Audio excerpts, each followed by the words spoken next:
Happy Halloween. Well, I hope everyone is doing okay. It's festive at my house. I hope it's getting festive at yours. I have a very cute purse.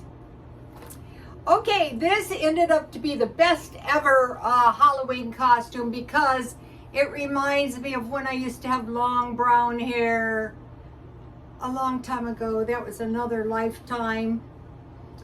And I got this costume at Walmart, half price. So it was like $4, and I already had this thing from 1 year before. So the first thing I made was a tasty beverage. Now you could make this into an adult beverage if you were like an adult during consuming it when you were younger. It's tomato sauce, the good stuff, homemade pickles, onions, and I grew this celery. And then what would be really good is some, oh no, I didn't take it out. Well, some garlic salt would have been good and some black pepper. And, you know, you could put an adult beverage in that, and that would be very tasty. So I hope everyone is being festive today. I certainly am. This has been going on all day. I was getting candy, and thank God I did, because I actually got some kids. Okay, this video is Urban Prepper. Okay, I've been doing stockpiling, and I think that's very important. But another important thing is that if we live in cities or urban areas, we need to be able to survive if something happens. Risk factors living in a city: water, if the grid goes down. Another thing, if the grid goes down, start filling everything you can with water, because the next thing is going to be water. And then think about this latest conflict. Rice. You can survive on rice and dehydrated food. For one thing, when you make dehydrated food, a little bit makes a lot. So I want to continuously dehydrate food and indoor garden. That is very important. Okay, so what I made for dinner was, I was going to make sloppy joes, but I wanted to do the urban prepping. So this is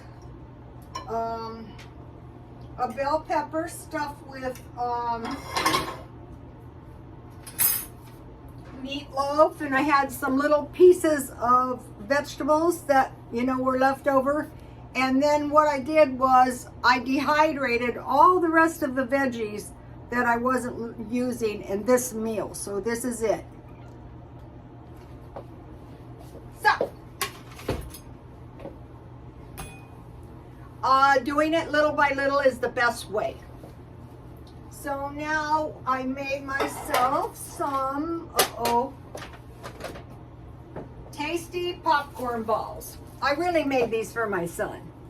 And all it was is I popped some popcorn. I put half a bag in the same pan. I took the popcorn out.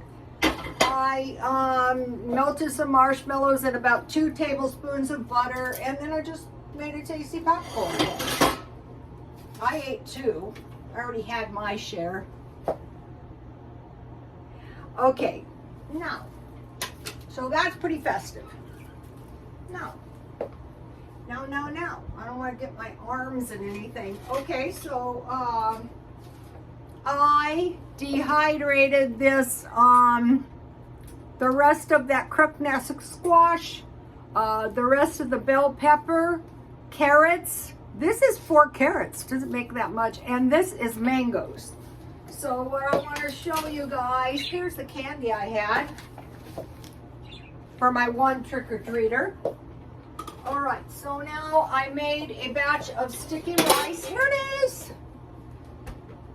And this is why I dehydrated the mangoes. You don't have to dehydrate them. So I found mangoes for 99 cents at grocery outlet, so I stockpiled 2. And I already had some coconut milk in the stockpile. So that is all you need. So I have some coconut milk just from a few days ago. Uh-oh, I'm falling apart.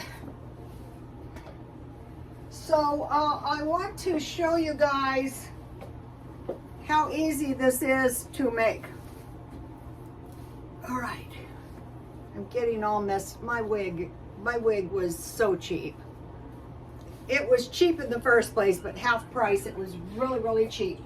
So what I want to do is I want to pour some Coke. Now, if you want to make regular rice, you can use, for rice pudding, you can use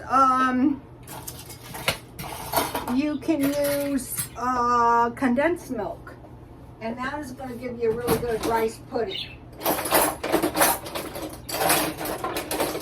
My long thick hair is hot. That's one good thing about thin, stringy hair. It is not hot. So I just want to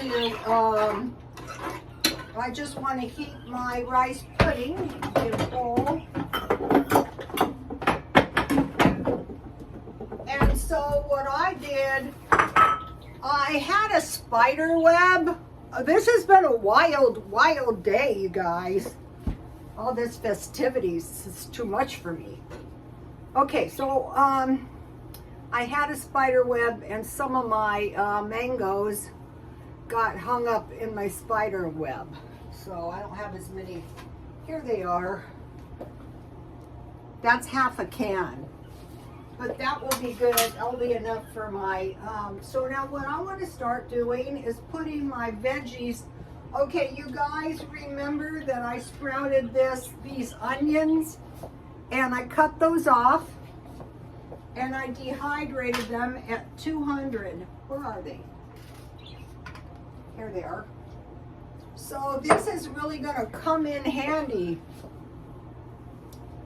You can keep them separate, but what I think I have figured out is the reason the dehydrated vegetables, this is dehydrated celery. This is four stalks. So what I think I figured out is that your dehydrated vegetables are so expensive because there's really, can't see. Oh my God, what I go through for my channel.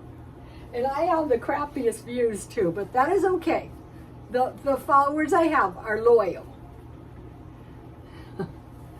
All right, oh my rice, okay, so it's rice milk and sticky rice. Just cook your rice down until all the water is absorbed and cover it. So then I want to put, where is that plate? I can't see. Okay, I want to put my carrots, my bell peppers, and my squash in here for one of these days. And so it's going to be interesting to see how much, how many vegetables you really use just to get one of these quart jars. Already, this is probably about 6 to 8 veggies. So here it is. And so these, if something happens and you have to survive on your rice, this is going to help you so much.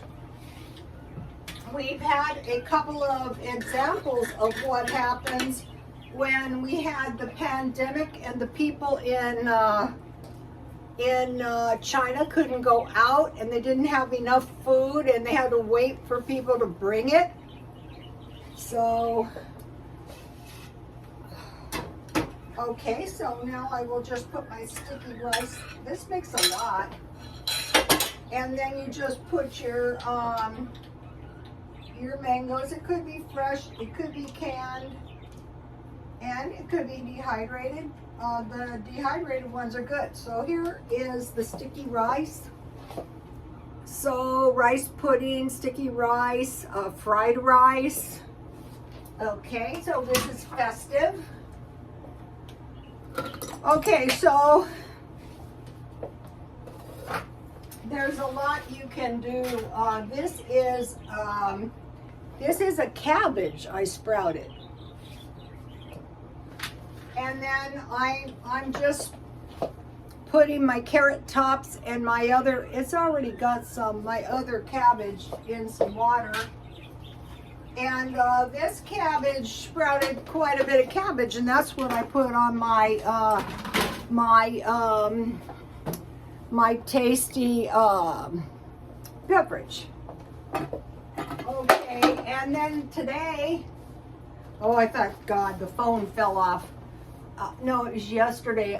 This is really good cereal I got for 99 cents a box. So if you stockpile milk, that is going to be so much better too. So here, I got this popcorn at Dollar Tree, and I think these were Walmart marshmallows. Okay, this is all I need is to catch my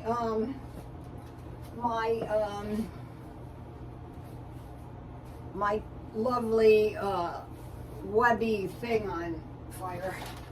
All right, so now, all right, so if you have rice and you have beans, peas, tofu, chickpeas, mangoes, and coconut, you can get by.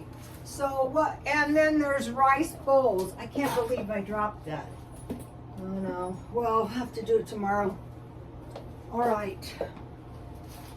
So think about rice bowls.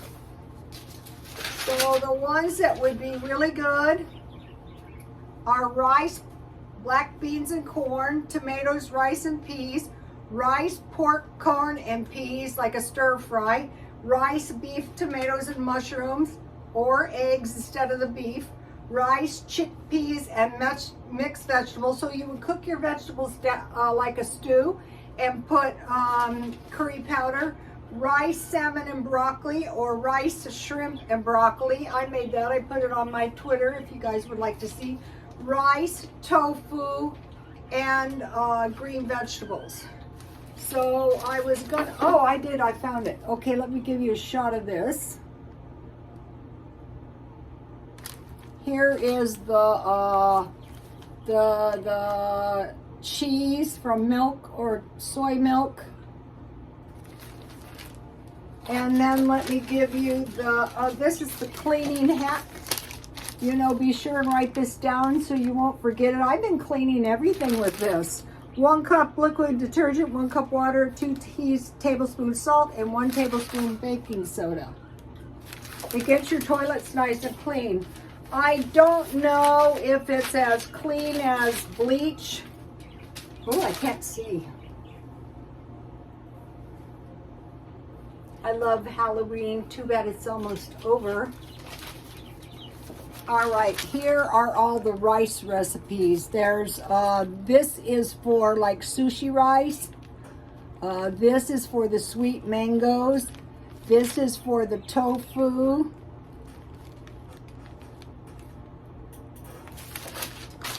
I've made it quite a few times. Okay. So what is why do urban prepping? In case of a recession, a depression, a war, a power outage. If there's a power outage, start filling everything up with water. If we get into some kind of war and they knock our power out, some people are saying it could last a long time. Like how long? Like a year. That's how long. Part of the problem is going to be if they transform us into basically welfare states, and we're in big cities. Supply chain disruption and famine. That's what we're doing, the urban prepping. I think this is something to think about now for a while. Okay, so now think about tuna, coconut oil, cornmeal, honey, large sugar, salt, and pepper. And then think about canned food. And then think about for 2024, stockpiling some bread, eggs, and butter. Okay, so now during the Depression, if you guys watched Adapt 2030, I messed that up so bad. We're going to have a spike in gasoline. They want us not to use up so much. So during the Depression, if you had a farm, you could get unlimited gasoline. So if you figure out how to do like a home farm, so you can sell at these farmers markets, maybe you can get more gasoline. Also with rubber shortages, that means rubber shoes. And during the Depression, you could only get 2. So for a while, I've seen people buying tennis shoes, like to sell at the thrift store. But I think what I'm going to do is when I find the $100 tennis shoes half price, I'm going to buy those for the future. Meat, canned fish, canned food, cheese, canned milk, and fats. So be thinking about that. Okay, now I want to say one more thing because I messed this up very bad. Okay.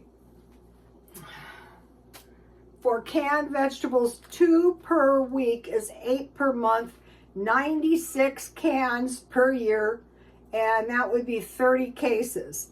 2 cans of fruit, that's 8 cans for a week, 96 cans for a year, 30 cases. 2 cups milk would be 60 cups for a month, 720 cups, that's 180 quarts for a year. Now in the olden days, I posted that on my Twitter. They were saying for a family of 4, it would be 100 quarts. So I'm thinking a long time ago, people didn't eat and drink as much. I can remember when I was a kid, we went to a church function one time. And by dinner time, the kids were literally starving. I mean, when was the last time you saw kids literally starving? 3 canned meals, that'd be 12 cans for a month, and 144 cans per year. So I messed that up, so let me tell you that. So think about, okay, if like there's a food shortage or a famine, and I have learned, I had terrible results with my soybeans. I got some going and then they died. I'm not sure why. So I'm gonna try to grow those again, because there was a video about an old lady and an old man told her to plant soy. And so then she could make soy milk and tofu so they didn't starve. So if you learn how to dehydrate your vegetables, you can, but the thing about canning is that takes a lot of space. And like the people who had to evacuate in Gaza, they couldn't take a lot of food. I'm sure some of them did, but it was nothing but bad. Also, I wanted to mention these aloe veras. I had aloe vera plants and I grew huge ones, and they got on my nerves and I dug them up. But if there is no water, you would have juice, or you could chew on a small piece. So the urban gardening and the urban storage is the most important thing, as some of us are going to adapt and we're going to get through whatever comes somehow. So, okay, happy Halloween, and God bless you all.